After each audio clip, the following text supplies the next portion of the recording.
Al-Aqsa ایک عربی لفظ ہے جس کا مطلب ہے سب سے دور حرم یا سب سے دور مسجد۔ یروشلم فلسطین کے پرانے شہر میں واقع مسجد الاقصی اسلام کا تیسرا مقدس ترین مقام ہے۔ پوری تاریخ میں مسجد الاقصی کو توحید کے مرکز کے طور پر جانا جاتا ہے اور یہ بہت سے انبیاء کا مرکز بھی تھا۔ یہ اسلام میں پہلا قبلہ بھی تھا جو بعد میں مکہ مکرمہ سعودی عرب میں کعبۃ اللہ میں تبدیل ہو گیا۔ مسجد اقصی بھی وہ جگہ ہے جہاں نبی اکرم صلی اللہ علیہ وآلہ وسلم نے آسمان کی طرف روانگی سے قبل تمام انبیاء کی جماعت کی نماز پڑھائی۔ آپ صلی اللہ علیہ وآلہ وسلم نے اپنے صحابہ کو اپنی زندگی میں 3 اہم مساجد کی زیارت کرنے کا حکم دیا: مکہ مکرمہ میں مسجد الحرام، مدینہ منورہ میں مسجد نبوی اور مسجد اقصی یروشلم میں، اس لیے کہ ان تینوں مساجد میں نماز پڑھنے کا بہت زیادہ ثواب جو ہے وہ آپ صلی اللہ علیہ وآلہ وسلم نے بتایا ہوا ہے۔ ایک روایت کے مطابق آپ صلی اللہ علیہ وسلم نے فرمایا، ایک آدمی کی اپنے گھر میں نماز ایک ہی نماز کا ثواب ہے، اس کی اپنی قوم کی مسجد میں نماز پڑھنے کا 27 نمازوں کا ثواب ہے۔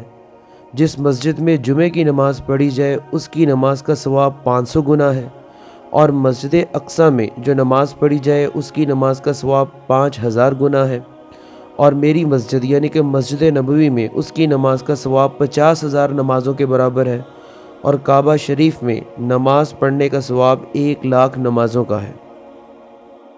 مسجد اقصی وہ جگہ ہے جہاں اللہ کی طرف سے آپ پر وحی بھی نازل ہوئی ہے۔ آپ نے فرمایا، مجھ پر 3 جگہوں پر نبوت نازل ہوئی: مکہ، مدینہ اور الشام۔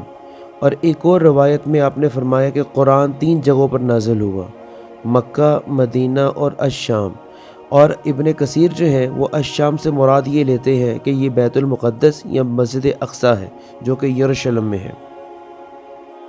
مسجد اقصی زمین پر اللہ کا دوسرا گھر ہے۔ ابو ذر رضی اللہ تعالی عنہ کہتے ہیں کہ میں نے رسول اللہ سے پوچھا کہ یا رسول اللہ، زمین پر سب سے پہلے کون سی مسجد بنائی گئی؟ تو آپ نے جواب دیا، مکہ کی مقدس مسجد۔ تو آپ نے پھر پوچھا کہ پھر کون سا تھا؟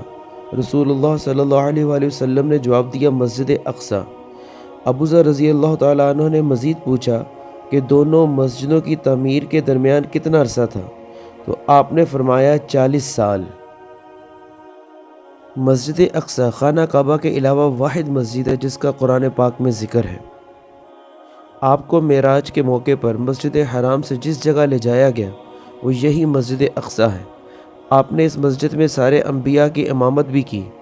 آپ اسی مسجد سے سفر معراج پر روانہ ہوئے۔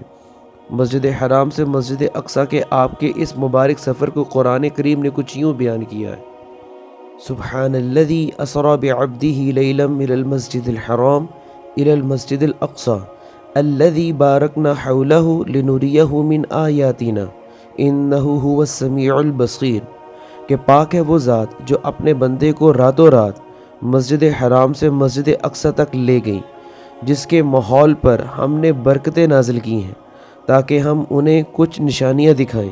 بے شک وہ ہر بات سننے والی اور ہر چیز کو دیکھنے والی ذات ہے۔